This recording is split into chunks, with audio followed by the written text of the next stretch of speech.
Hello বন্ধুরা, কেমন আছো তোমরা সবাই? আশা করছি বেশ ভালো আছো। আমি হুমায়রা তোমাদের স্বাগত জানাচ্ছি গো জি8-এ।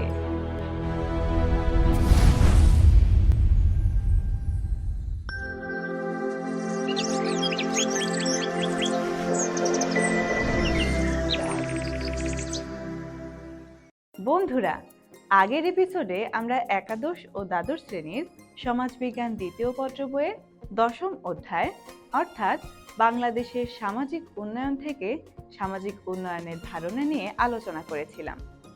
আজ আমরা আলোচনা করব এই অধ্যায়ের নতুন কিছু বিষয় নিয়ে। তাহলে চলো দেরি না করে শুরু করা যাক আমাদের আজকের এপিসোড। প্রথমেই জানব সরকারি ও বেসরকারি সংস্থার ধারণা প্রসঙ্গে। সরকারি সংস্থা।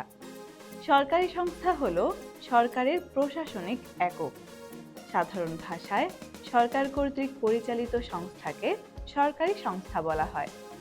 পারিভাষিকভাবে বলা যায়, সরকারি সংস্থা হলো সরকারের স্থায়ী বা আধা স্থায়ী অঙ্গ, যা প্রশাসনিক সুনির্দিষ্ট কাজের দায়িত্বে নিয়োজিত থাকে। এই ধরনের সংস্থা সাধারণত বিভাগ বা মন্ত্রণালয় এবং সরকার কর্তৃক প্রতিষ্ঠিত অন্যান্য সরকারি অঙ্গ অর্থাৎ পাবলিক বডি থেকে পৃথক। এসব সংস্থার কাজ সাধারণত প্রশাসনিক। এ ধরনের সংস্থা আইনগত বা প্রশাসনিক ক্ষমতা বলে প্রতিষ্ঠিত হয়ে থাকে। সরকারি সংস্থার স্বায়ত্তশাসন, স্বাধীনতা এবং দায়িত্বশীলতা ভিন্ন ভিন্ন হয়ে থাকে। বন্ধুরা, অর্থাৎ সরকারি সংস্থার উদাহরণ হিসেবে বাংলাদেশ পল্লী উন্নয়ন বোর্ড, বাংলাদেশ পল্লী উন্নয়ন একাডেমি, র্যাব, পুলিশ, বাংলাদেশ সেনাবাহিনী, জাতীয় রাজস্ব বোর্ড ইত্যাদির কথা বলা যায়। এবারে সরকারি সংস্থার কিছু বৈশিষ্ট্য তুলে ধরা হলো। সরকারের প্রশাসনিক একক, সরকারের সুনির্দিষ্ট কাজের দায়িত্বে নিয়োজিত, সরকার কর্তৃক প্রতিষ্ঠিত, বৃহৎ পরিসরের কর্ম এলাকা বিদ্যমান, সীমিত সেবা এবং সকল এলাকার জন্য কর্মসূচি, উপকার ভোগীদের সাথে মিথস্ক্রিয়ার অভাব, কঠোর ও ক্রমসোপান ভিত্তিক আমলাতান্ত্রিক কাঠামো, পদক্ষেপ গ্রহণ ও প্রেষণার অভাব, অভ্যন্তরীণ সম্পদ সঞ্চালন এবং বৈদেশিক সাহায্য নির্ভর, সাধারণ জনগণের কাছে দায়বদ্ধতা। এবারে জানব বেসরকারি সংস্থা প্রসঙ্গে। ঐতিহাসিক প্রেক্ষাপটে দেখা যায়, স্মরণাতীতকাল থেকেই সমাজের অগ্রসর মানুষদের মধ্যে একটি অংশ পিছিয়ে পড়া মানুষদের জন্য কল্যাণমূলক প্রয়াস গ্রহণ করে থাকে।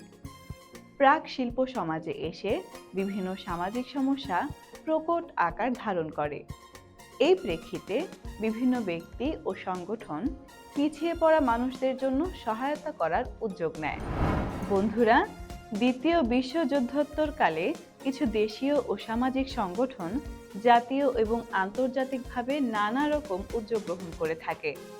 60-এর দশকে এরাই বেসরকারি সাহায্য সংস্থা তথা বেসরকারি সংগঠন বা নন গভর্নমেন্ট অর্গানাইজেশন অর্থাৎ এনজিও নামে পরিচিতি লাভ করে। সহজ অর্থে বেসরকারি সংস্থা বলতে কোনো অলাভজনক স্বেচ্ছাসেবী সংস্থাকে বোঝায়, যা উন্নয়ন সহযোগিতা অথবা শিক্ষা ও নীতিগত কার্যক্রমে নিয়োজিত থাকে।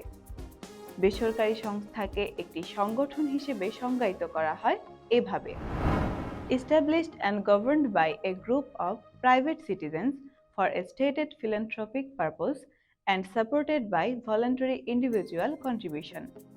আবার বিশ্ব ব্যাংক কর্তৃক বেসরকারি সংস্থার সংজ্ঞায় বলা হয়েছে, NGOs as institutions outside the public and private sectors whose goals are preliminary, value-driven, humanitarian or cooperative rather than profit-driven।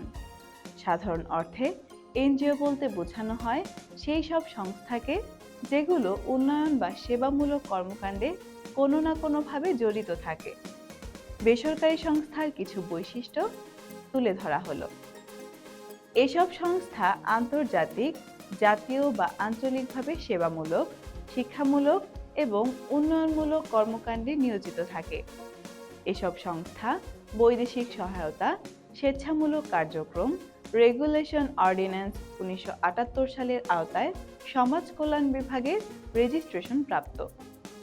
এসব সংস্থা যেসব সূত্র থেকে তহবিল পেয়ে থাকে সেগুলো হচ্ছে বিভিন্ন উন্নত পুঁজিবাদী রাষ্ট্রীয় প্রতিষ্ঠানসমূহ, যেমন ইউএসএইড, সিডা, নোরাড ইত্যাদি, বিভিন্ন আন্তর্জাতিক ত্রাণ সংস্থা যেমন অক্সফাম, অ্যাকশনএইড, পিডিএফ ইত্যাদি, বিভিন্ন ধর্মীয় প্রতিষ্ঠান অথবা একাধিক সূত্র থেকে। এসব সংস্থা বেসরকারি হলেও সরকারি অনুমোদন নিয়েই এরা কাজ করে এবং সরকার গৃহীত পরিকল্পনা নীতির সাথে সম্পর্কিতভাবে বা সরকার নির্দেশিত পথে এদের বিভিন্ন কর্মসূচি বাস্তবায়িত হয়। বেশিরভাগ বেসরকারি সংস্থাই বিদেশি সাহায্যদাতাদের নিকট দায়বদ্ধ, উপকারভোগীদের প্রতি নয়।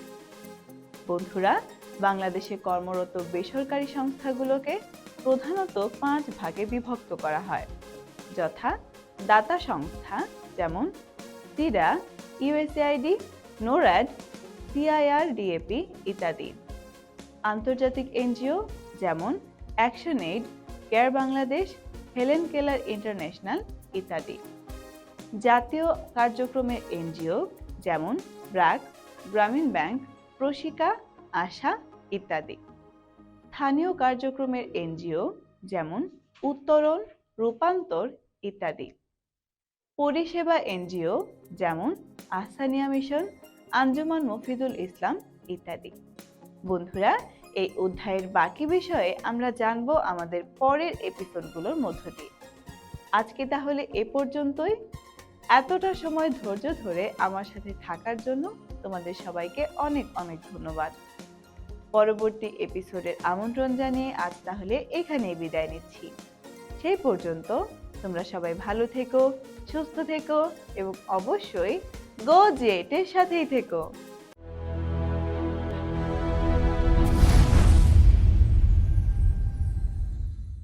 বন্ধুরা, চলো আজকের আলোচনা থেকে কিছু গুরুত্বপূর্ণ নোটস জেনে নেই। সরকারি সংস্থা হলো সরকারের প্রশাসনিক একক। সরকারি সংস্থার উদাহরণ হিসেবে বাংলাদেশ পল্লী উন্নয়ন বোর্ড, বাংলাদেশ পল্লী উন্নয়ন একাডেমি, র্যাব, পুলিশ, বাংলাদেশ সেনাবাহিনী, জাতীয় রাজস্ব বোর্ড ইত্যাদির কথা বলা যায়। ঐতিহাসিক প্রেক্ষাপটে দেখা যায় স্মরণাতীতকাল থেকে সমাজের অগ্রসর মানুষদের মধ্যে একটি অংশ পিছিয়ে পড়া মানুষদের জন্য কল্যাণমূলক প্রয়াস গ্রহণ করে থাকে। দ্বিতীয় বিশ্বযুদ্ধোত্তরকালে কিছু দেশীয় ও সামাজিক সংগঠন জাতীয় এবং আন্তর্জাতিকভাবে নানা রকম উদ্যোগ গ্রহণ করে থাকে। 60-এর দশকে এরাই বেসরকারি সাহায্য সংস্থা তথা বেসরকারি সংগঠন বা নন গভর্নমেন্ট অর্গানাইজেশন এনজিও নামে পরিচিতি লাভ করে। বেসরকারি সংস্থাকে একটি সংগঠন হিসেবে সংজ্ঞায়িত করা হয় এভাবে: established and governed by a group of private citizens for a stated philanthropic purpose and supported by voluntary individual contribution. বিশ্বব্যাংক কর্তৃক বেসরকারি সংস্থার সংজ্ঞায় বলা হয়েছে, NGOs as institutions outside the public and private sectors whose goals are primarily value-driven, humanitarian or cooperative rather than profit-driven.